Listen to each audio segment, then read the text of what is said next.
In this video, I'm going to start by defining idealism and then explain what counts and doesn't count under that definition.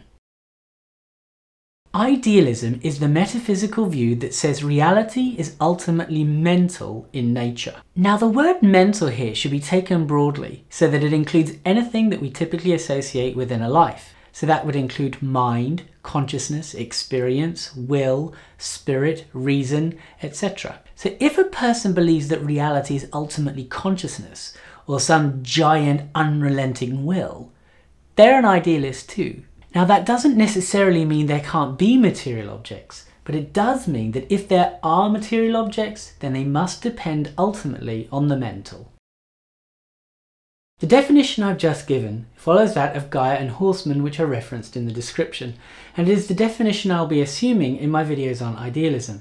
But it is a controversial definition, mainly because it leaves out some philosophers that claim to be idealists, most notably Immanuel Kant.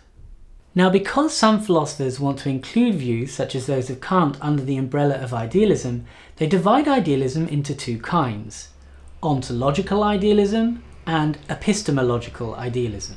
Although I won't be using this distinction myself, it's still useful to understand why this distinction has been made, because it's one that can separate views that have merely idealistic elements from those views that I consider to be full-blooded idealism. So let's take a closer look. Ontology is the study of existence or being. So if a view is described as being of an ontological variety, it must be a view concerning that which exists. In the case of ontological idealism, the view described is that which I just defined, the belief that the ultimate nature of that which exists is mental. So when other philosophers talk of ontological idealism, they mean what I simply call idealism. Epistemology, on the other hand, is the study of the nature of knowledge. So if a view is described as being of an epistemological variety, then it must be a view concerning that which is, or can be, known.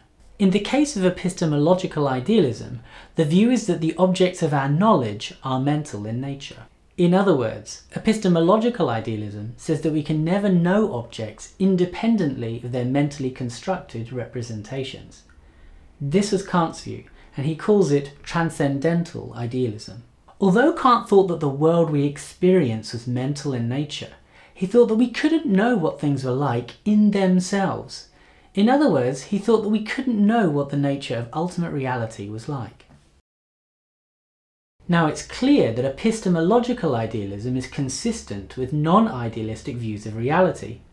Just because the objects of our knowledge are mental in nature doesn't mean that objects in reality are mental in nature as well. So it is perfectly reasonable to be an epistemological idealist, but believe the ultimate nature of reality is material or could never be known.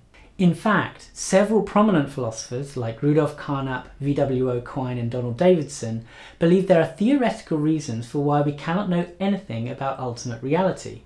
So these philosophers would probably qualify as epistemological idealists. But each of these philosophers I just mentioned would firmly reject the view that they were idealists, so we must be careful not to cast the net too wide when making our definition. In short, epistemological idealists aren't really idealists at all, so they don't count. Sorry, Kant. If you want to see more videos on idealism and related topics, then please subscribe. And if you want, you can watch the next video in my idealism series where I compare idealism with its rival views. Have a wise day.